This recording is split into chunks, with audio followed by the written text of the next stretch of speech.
Welcome students.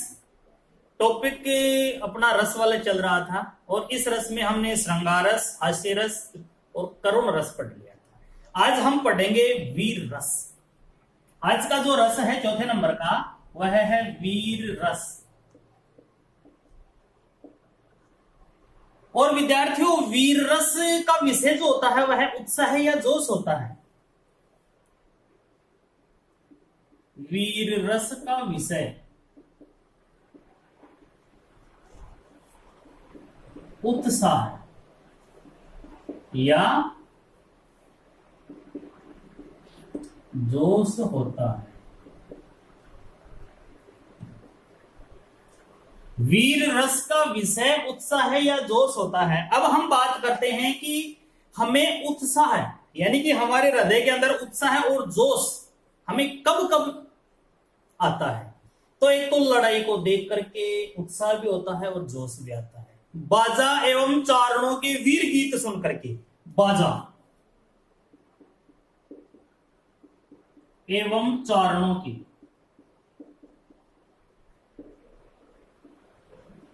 वीर गीत सुनकर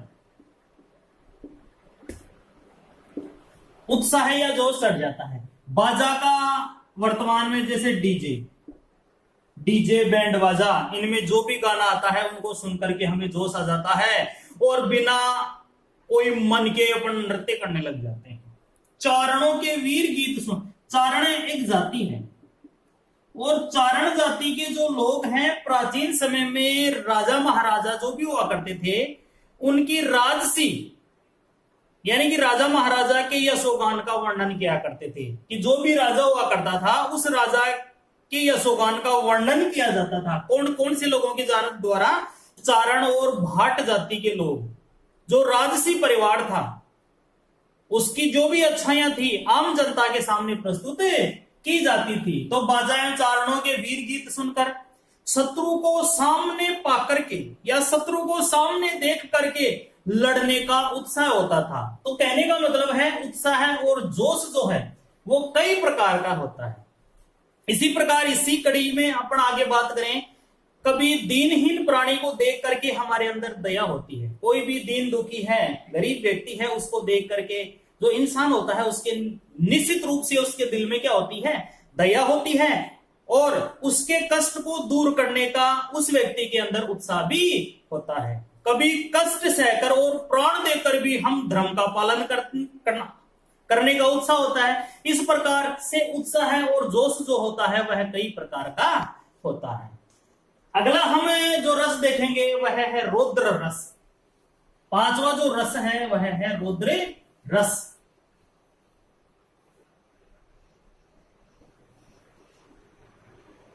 रौद्र रस। अब रौद्र रस का जो विषय है, रौद्र रस का विषय होता है क्रोध। रौद्र रस का विषय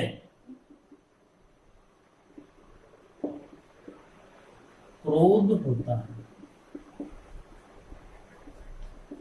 क्रोध, गुस्सा। जब हमें अत्यंत गुस्सा आ जाता है तब हमारे अंदर कौन सा रस प्रभावी हो जाता है? रौद्र रस प्रभावी हो जाता है। और इंसान को गुस्सा कब आता है?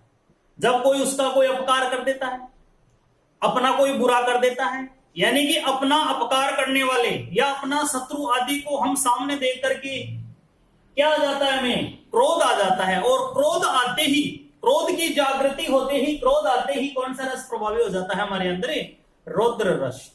और क्रोध भी कब आता है उसका भी एक कारण होता है। जो या तो हम किसी अपने शत्रु को देख करके अपने को क्रोध आता है, या फिर दूसरे शब्दों में हम ये कहें कोई हमारा बुरा कर देता है और वो हमारे सामने से गुजरता है तो उस व्यक्ति को देख करके हमें क्या आता है? क्रोध आता है। और क्रोध आते ही कौन सा रस हमारे अंदर प्रभावी हो जाता है? रौद्र रस प्रभावी हो जाता है। अब छठवें नंबर का जो रस है वह रस है भयानक रस। छठवां जो रस है भयानक रस। अब छठवां जो रस है भयानक रस, उसकी विषय देखते हैं। भयानक रस का विषय होता है भय। भयानक रस का विषय भय होता है।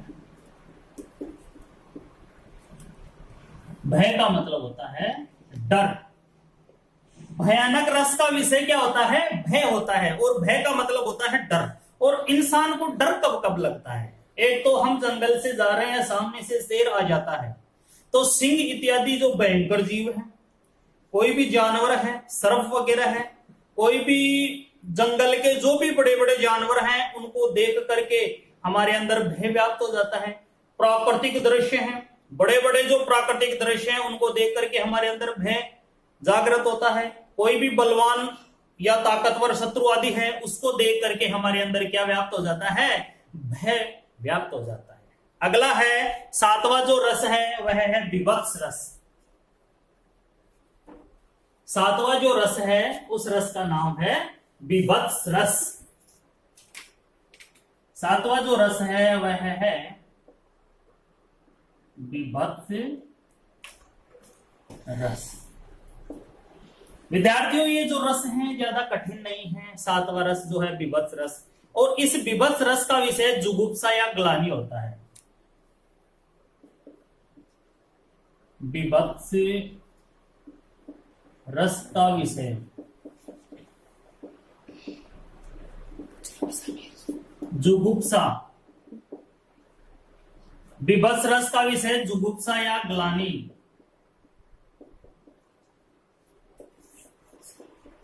होता है। तो विभत्स रस का विषय क्या होता है? जुगुप्सा या ग्लानि। अब ग्लानि दूसरे शब्दों में अपन बात करें तो नफरत मान लीजिए, जैसे रक्त।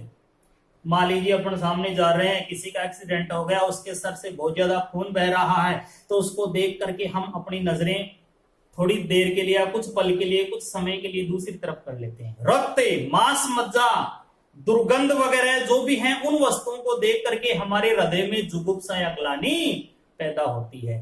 तो उन सारे के सारे जो भी दृश्य हैं, जैसे रक्त हो गया, मांस मज्जा हो गया, दुर्गंध हो गई, ऐसे वातावरण से हम गुजरते हैं, ऐसे रास्ते से हम गुजरते हैं, तो उनका अगर हमें सामना करना पड़ता है तो हमारे अंदर ग्लानि या जुगुप्सा पैदा होती है, और ये पैदा होते ही हमारे अंदर जो रस होता है वह विभत्स रस पैदा हो जाता है। आगे है अद्भुत रस। 8वां जो रस है वह है अद्भुत रस।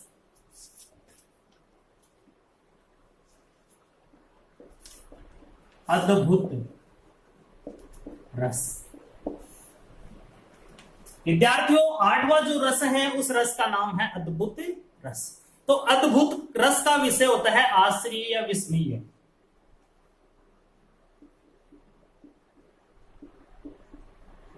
अद्भुत रस का विषय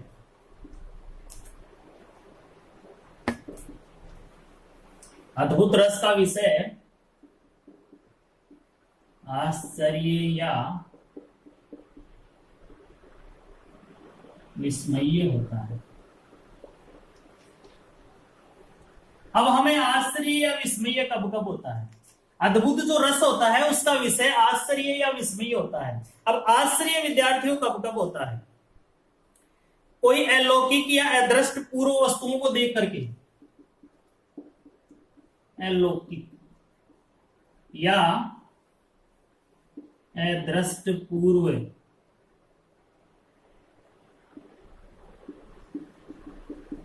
वस्तुओं को देखकर। आश्चर्य हमें कब कब होता है? अलौकिक अदृष्ट पूर्व वस्तुओं को देख करके। जैसे हमने देखा, एक बार टीवी में मैं न्यूज देख रहा था, उसमें मैंने देखा कि टीवी में एक ऐसी दुकान पे एक ऐसे हलवाई के बारे में बताया जा रहा था। वो हलवाई खोलते हुए तेल में से जलेबियां जो है वो अपने हाथ से निकाल रहा था, और बिल्कुल भी उसके हाथ में कोई जलन नहीं हो रही थी और जल नहीं रहा था। अक्सर देखा जाता है कि इतने टेम्परेचर में थोड़े से अपना शरीर जो है आग के थोड़े से संपर्क में जाते ही हमारे जो शरीर है उसमें जलन पैदा हो जाती है। लेकिन उस हलवाई के बारे में हमने देखा, तो उसमें हमने ये देखा कि वो जो हलवाई था बिल्कुल आराम से जलेबियां निकाल रहा था। जब पत्रकार ने उससे पूछा, सवाल जवाब किया कि आपके हाथ जलते नहीं हैं, तो उसने बताया कि ये हमारा रोज का काम है। तो उन सब दृश्यों को, उन सब लोगों को देख करके हमारे मन मस्तिष्क में आश्चर्य पैदा होता है। और जब ऐसे दृश्य, ऐसी घटनाएं जब कभी भी हमारे सामने आती है तो हमें आश्चर्य और विस्मय होता है। आश्चर्य और विस्मय होते ही हमारे अंदर कौन सा रस प्रभावी हो जाता है? अद्भुत रस प्रभावी हो जाता है। 9 नंबर का रस है शांत रस। 9वें नंबर पे आता है शांत रस। 9 नंबर की बात करते हैं। 9 नंबर पे आता है शांत रस।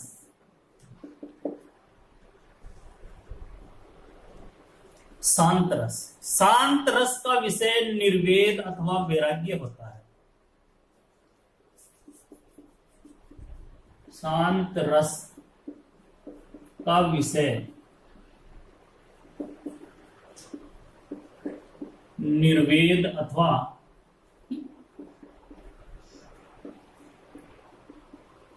वैराग्य होता है।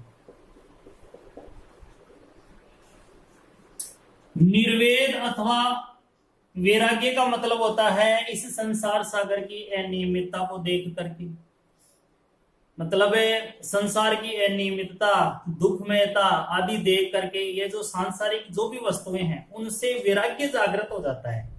मतलब ये मोह माया संसार सागर शब्द झूठा है, जो आया है उसे एक ना एक दिन जाना पड़ेगा, ऐसे विचार हमारे मन मस्तिष्क में आ जाते हैं। तो वहां पे शांत रस जो है वो प्रभावी हो जाता है। शांत रस की कविता में ऐसे जो वैराग्य की व्यंजना होती है, यानी कि भक्ति की जो भी रचनाएं होती हैं, वो हमेशा शांत रस में ही सम्मिलित की जाती है।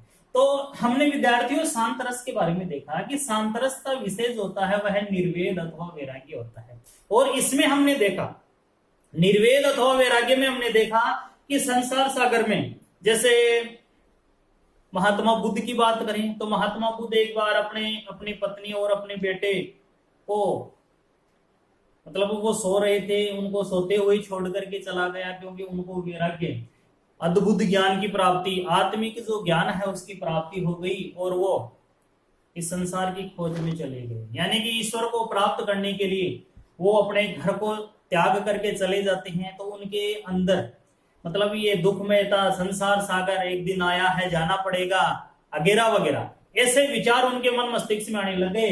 जब भी हमारे मन मस्तिष्क में ऐसे विचार आते हैं कि इंसान आया है तो उसे जाना पड़ेगा, और ये जो धन संपत्ति है इसको ज्यादा अपने को सीमित नहीं रखनी है, इस प्रकार के जो भी विचार जब हमारे मन मस्तिष्क में आने लग जाते हैं तो हमारे अंदर कौन सा रस प्रभावी हो जाता है?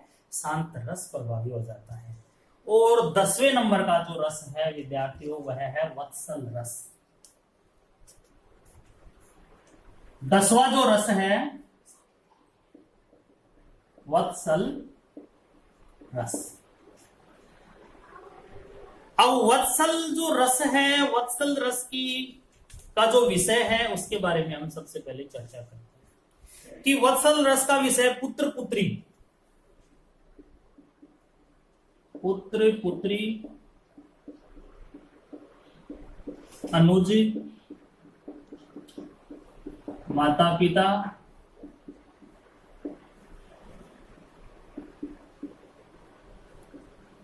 गुरु शिष्य। इसमें हमने क्या देखा? वत्सल रस में देखा कि पुत्र पुत्री, अनुज, शिष्य आदि के प्रति प्रेम होता है। आदि के प्रति क्या होगा? प्रेम होगा।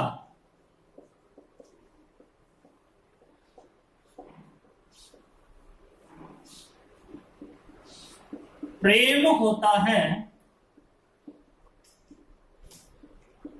उसे स्नेह कहते हैं।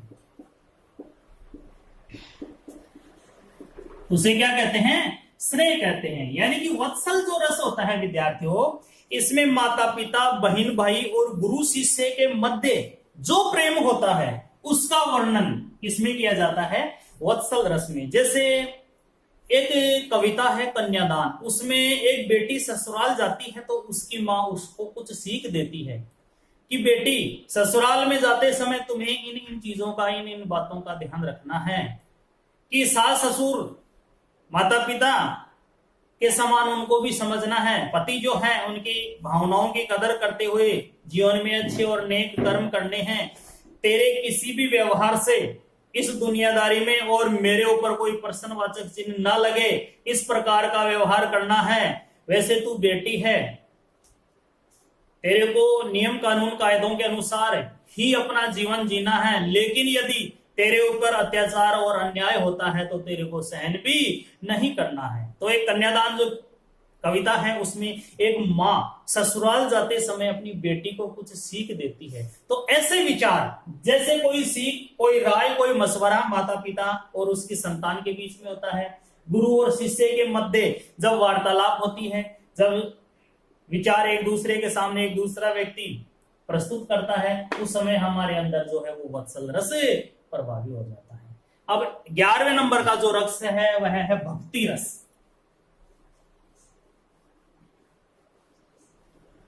11वें नंबर का अंतिम जो रस है वह है भक्ति रस। अब भक्ति रस जो है विद्यार्थियों, भक्ति रस का विषय होता है आराध्य प्रभु के प्रति अनुरक्ति का भाव। आराध्य प्रभु के प्रति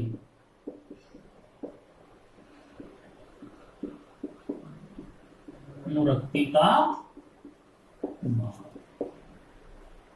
तो भक्ति रस में हमने देखा कि आराध्य प्रभु के प्रति क्या होता है, अनुरक्ति का भाव होता है। इसमें इष्ट देव या इष्ट देवी होता है। एक बात और याद रख लेते हैं, इसमें इष्ट देव या इष्ट देवी होता है। वो सारे के सारे जो हैं वो भक्ति रस के अंतर्गत आते हैं। जैसे मीराबाई है, मीराबाई के जो भी पद हैं उसमें हमेशा कौन सा रस होता है, भक्ति रस होता है, क्योंकि मीराबाई के इष्ट देव कौन है,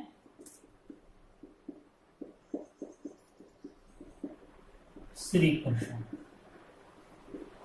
मीराबाई के जो भी पद हैं उसमें मीराबाई जो है वो इष्ट देव पे विश्वास करती है और भगवान श्री कृष्ण जो है वो ही उनके क्या हैं, इष्ट देव हैं। तो विद्यार्थियों हमने देखा कि वैसे तो रस जो होते हैं मुख्य रूप से 9 ही बताए गए हैं, लेकिन वत्सल और भक्ति को पृथक से रस मान करके रसों की जो संख्या है वह 11 बता दी गई है। और ये जो 11 रस हैं वो हमने पढ़े। वैसे रस के स्थायी भाव, संचारी भाव ये भी आगे आते हैं, लेकिन हमारी जो हिंदी है, कंपलसरी हिंदी है, अनिवार्य हिंदी है, उसमें हमें विशेष के लिए आज हमने जो रस पढ़े हैं उनका महत्व केवल इतना ही होता है कि रस में जो विशेष है सप्रसंग व्याख्या में पद्य खंड में इनका प्रयोग किया जाता है। और प्रयोग भी कहां किया जाता है, प्रसंग व्याख्या और विशेष। तो विशेष के अंदर इसमें जैसे जो भी पद हैं, जैसे मीराबाई का पद आ गया तो उसमें मीराबाई और भगवान श्री कृष्ण के मध्य अगर वार्तालाप हो रही है, अगर वो पास पास हैं तो श्रृंगार रस आएगा, मतलब है श्रृंगार में भी संयोग रस। और अगर दूर हैं, उद्धव के माध्यम से कोई विचार आता है, श्री कृष्ण के द्वारा भेजा गया संदेश गोपियों के लिए होता है, तो उसमें विरह व्याकुलता होने के साथ साथ वियोग रस जो है वो प्रभावी होता है। इसी प्रकार से तो हमने देखा कि ये जो रस हैं, ये 11 रस हमने पढ़े, उदाहरण सहित पढ़े। बहुत सी ऐसी बातें हैं, अगर उनको एक बार हम सही तरीके से और पढ़ लेते हैं तो ये जो रस है बिल्कुल सही तरीके से अपने को याद हो जाएगा। आज का हमारा ये जो रस का पॉइंट है वो यहीं समाप्त होता है। अगली क्लास में फिर से एक नए वीडियो के साथ, एक नए व्याकरण के टॉपिक के साथ फिर से उपस्थित होंगे। तब तक के लिए धन्यवाद।